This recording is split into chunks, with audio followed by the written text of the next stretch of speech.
உங்களோட இதை செட் பண்ணிக்கிட்டு நீங்கள் படிங்க. முக்கியமாக என்னென்னா, நீங்கள் ரொம்ப தூரமாக அந்த குரூப் ஒர்க்குன்னு 6 மாதம் இருக்குது, ரொம்ப என்ன 5 மாதம் இருக்குது அப்படின்னு நீங்கள் ரொம்ப லாங் டேர்மாக நீங்கள் யோசிக்காதீங்க. அந்த குரூப் 4ல் நான் ஜெயிச்சே ஆகணும் அப்படின்ற மாதிரியான ஒரு ப்ரெஷரையும் நீங்கள் உங்களுக்குள்ளே நீங்கள் போட்டுக்காதீங்க. இன்னொன்று என்னென்னா, பழைய ஸ்டூடெண்ட்ஸ் நிறைய பேர் இருப்பாங்க.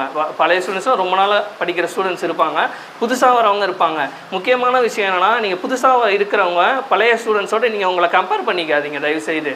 ஏன்னா எங்கள் கூட படித்தவங்க நிறைய பேர் வந்து அந்த மாதிரி கம்பேர் பண்ணி வந்து அவங்களே கொஞ்சம் டிமோட்டிவேட் ஆகிப்பாங்க. என்னென்னா இது எவ்வளோ படித்தாலும் இது எப்படியும் இது தப்பாக தான் போகுது, இது எவ்வளோ படித்தாலும் இதுக்குள்ளே இது வரமாட்டேங்குது, எல்லாம் மறந்து போகுது அப்படி தான் சொல்லுவாங்க. இதே சுச்சுவேஷனில் நாங்கள் எங்களுக்கு முன்னாடி குரூப் 2 படிச்சுக்கிட்டு இருந்தவங்களோ குரூப் 4 படிச்சுக்கிட்டு பாஸ் ஆகி போனவங்க அவங்கள்ட்ட நாங்களும் இதே மாதிரி புலம்பியிருக்கோம். ஸோ என்ன பண்ணுறீங்கன்னா, புதுசாக ஒரு 2 மாதம் 3 மாதமாக தான் படிக்க ஸ்டார்ட் பண்ணியிருக்கீங்க. இன்னொருத்தவங்க 2 வருஷம் 3 வருஷமாக படிச்சுக்கிட்டு இருப்பாங்க. அகாடமியில் வந்து ஃபஸ்ட் மார்க் எல்லா டெஸ்ட்லையும் எடுத்திருப்பாங்க. கேட்குற கேள்விக்கெலாம் ஆன்சர் பண்ணுவாங்க. ஸோ நீங்கள் அவங்களோட கம்பேர் பண்ணிக்காதீங்க. நீங்கள் என்ன பண்ணணுன்னா, நீங்கள் இங்கேருந்து அந்த லெவலுக்கு போகிறதுக்கு நீங்கள் என்ன பண்ணணுமோ அதை நீங்கள் வந்து ட்ரை பண்ணணும். ஸோ நீங்கள் அவங்களோட கம்பேர் பண்ணிக்கிட்டு நீங்கள் உங்களே டிமோட்டிவேட் பண்ணிக்கிட்டு இருக்காதீங்க. நீங்கள் ரெகுலராக படிச்சிங்க அப்படின்னாலே உங்களுக்கு அந்த இது வந்துடும், அந்த ஃப்ளோ வந்துடும்.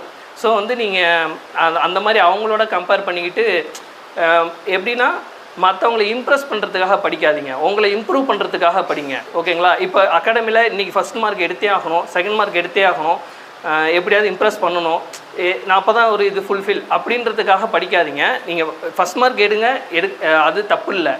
அந்த ஃபஸ்ட் மார்க் நீங்கள் எடுக்கிறதுக்கு அந்த கொஷின்ஸில், அந்த எக்ஸாம்ஸில், அந்த டெஸ்ட்டில் நீங்கள் படித்ததில் உங்களுக்கு வந்து நீங்கள் எடுத்து ஃபுல்ஃபில் ஆகணும்.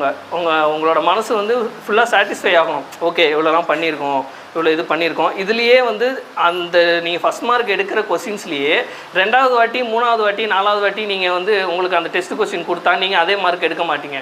யாராக இருந்தாலும் அதே மார்க் எடுக்க மாட்டாங்க. ஸோ என்ன பண்ணுறீங்கன்னா, நீங்கள் அடுத்தவங்களை இம்ப்ரெஸ் பண்ணுறதுக்காக படிக்காதீங்க, உங்களை இம்ப்ரூவ் பண்ணுறதுக்காக நீங்கள் படிங்க. அவ்வளோதான். மற்றபடி இப்போ சும்மா நான் அடுத்த எக்ஸாம் குரூப் 2 குரூப் 4 அந்த மாதிரி எக்ஸாமுக்கு நான் இது தான் ஃபாலோ பண்ணிகிட்டு இருக்கேன். என்னென்னா, ஃபஸ்ட்டு ஒரு தமிழ் ஸ்டாண்டர்ட் புக்ஸ் படிங்க. அதே இது சிலபஸோ இல்லை வேறு 2 டாப்பிக்கோ எடுத்து சிலபஸ் வைஸ் ஒன்று ஸ்டாண்டர்ட் வைஸு, ஒன்று சிலபஸ் வைஸு, மதியம் மேக்ஸு, அதுக்கப்புறம் ஈவினிங் மதியத்துக்கு மேலே கொஞ்சம் டைமுக்கு மேலே ஜிஎஸ்சில் ஒரு 2 டாப்பிக்கு. ஃபஸ்ட்டு நீங்கள் ப்ரிஃபரன்ஸ் கொடுக்க வேண்டியது பாலிட்டிக்கு கொடுங்க, அப்புறம் ஹிஸ்ட்ரி ஐஎன்எம்க்கு கொடுங்க, அப்புறம் எக்கனாமிக்ஸுக்கு. இது கொடுத்துட்டு நீங்கள் நிறைய பேர் வந்து சயின்ஸ் நடத்தலை, போகலை, வரல, அது தேவை கிடையாது. ஆக்சுவலாக சொல்லப்போனால் இப்போ என்னென்னா, அவங்களே மார்க்ஸ் எவ்வளோன்னு டிஸ்ட்ரிபியூஷன் பண்ணிட்டாங்க. சயின்ஸை பொறுத்த வரைக்கும் 9th 10th ஒரு 5-6 லெசன் இருக்கும். அது வந்து ஒரு கல்ச்சர், இதையாவது படிச்சுட்டு போகணும். ஏன்னா முன்னாடி அதுலேருந்து கேள்வி